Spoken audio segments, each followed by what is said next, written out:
So the question is, has Christian religion done more good than evil in the world? And I recently read a really good book by this Australian evangelist called Sam Chan. Don't know if you know him, but he wrote this book on evangelism in a skeptical world. Evangelism in a skeptical world. And he spoke about resonance, dissonance, and gospel fulfillment. Yeah, gospel fulfillment. Right. And it seems to me that answering that question, I think there's resonance and dissonance and gospel fulfillment here. Because obviously people are asking the question from a certain viewpoint and they're feeling certain things. So as they ask the question, has Christianity done more harm? How would you resonate with such I think we would say agree, guilty.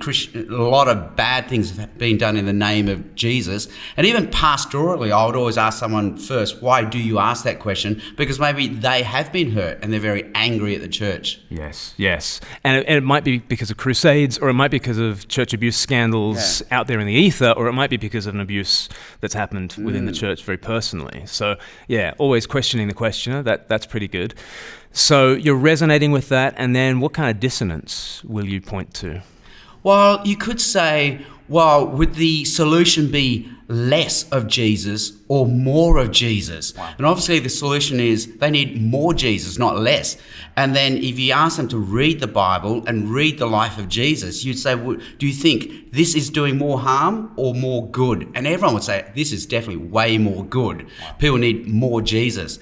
And borrowing from Tim Keller's wisdom, he looks at people like Martin Luther King, and when he spoke against the racism which was in the institutionalized Christian church in the USA, Martin Luther King quotes more Bible at them. So the problem with these Christians who do harm in the name of Jesus is they don't have enough Bible, they don't have enough Jesus, and the solution is actually more Jesus. Right, so there's the gospel fulfillment. Let's have more of Jesus, not less. Yeah. And it was really good reading your book and seeing that kind of paradigm of resonance, dissonance, and then gospel fulfillment. Because when I'm asked the question about has Christianity done harm in the world, I find myself either going in John Dickson mode or in David Bentley Hart mode. Right? So John Dickson, for those who don't know, fantastic Australian evangelist, and definitely part of the Centre for Public Christianity in Australia, and they did a great series of videos on For the Love of God, where they really take it on the chin in terms of has Christianity done evil in the world, and they've just said yes, obviously.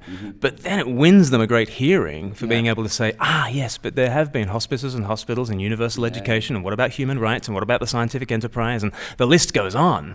But because they've taken what's true about the objection in their strides, they've then been able to win confidence in the hearer, and then actually presents that actually, the Bible has built the West. It totally has. And I'm always saying to people when they have problems with the Bible, I always say, well, it's probably because you're assuming something else in the Bible in order to critique the Bible. The Bible is so immense that even your problems with the Bible have come from the Bible. Right? Yeah.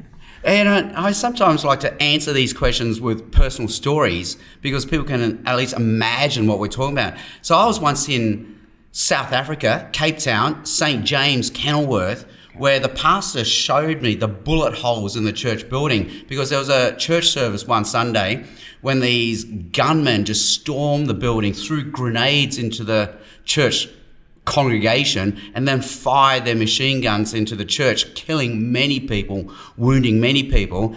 And yet the church, as a group, en masse and individually, forgave each and every one of the gunmen. And then you got to point people to this and say, well, where does this come from? It actually comes from Jesus, who told Peter to put away his sword.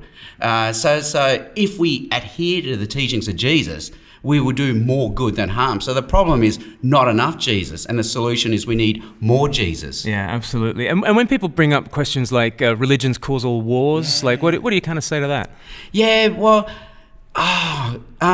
Karen Armstrong, in her book Fields of Blood, in her TED Talk says it's not religion, it's people. Right. It's people and politics who then grab the name of religion or health or education. So lots of bad things are done in the names of everything.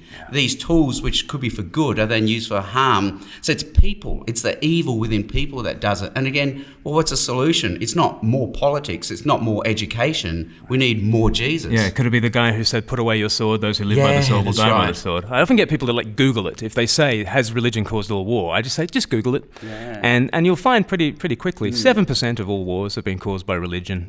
Philip and Axelrod's Encyclopedia of Wars have said, about 1,700 wars, about 123 from religion, which is 123 too many. Yeah. But, the common denominator is not religion. The common denominator is man. Yeah, it's people. And who's going to trust in people? That's right. that would be silly. Brilliant. So there we go. That's how we're going to answer the question. Sure. So as we think about Christianity and its history down through the ages, do you have any resource recommendations? Well, John Dixon, Simon Smart and Justine Toe have just put out a movie called For the Love of God, where for like a 60-minute documentary, they look into this question at a direct level, like has Christianity done more harm than good? And they give a very balanced answer. It's a sensational thing, and I've seen skeptics really won over, at least to giving the gospel a hearing through that. So that's definitely one that I would recommend as well. And then David Bentley Hart, who I mentioned earlier, he's written a book called Atheist Delusions, was it Christianity and Its Fashionable Enemies? But he goes through the history of the Christian church and just shown how hospices and hospitals and universal education and human rights and the scientific enterprise, they've all come from Christian foundations. So that's definitely one to check out. Yeah, and then sometimes when people say, so much harm, evil, and injustice has been done, I like to point out, well, can you define evil, harm, and justice without a loving God? Because if we have an impersonal God, or we have an unloving God, or we have no God at all, then really, what is harm? What is evil? We're just doing what is animal-like behaviour in the animal kingdom. We're doing what lions do to gazelles, aren't we? Yes. But if there is a God, then that does give us the right to call Christians to account, like, hey, there's a loving, just God. You're not behaving appropriately to this God. So the very question itself assumes there must be a loving, personal God that we're accountable to. Yeah, so we need more Jesus. We need more Jesus.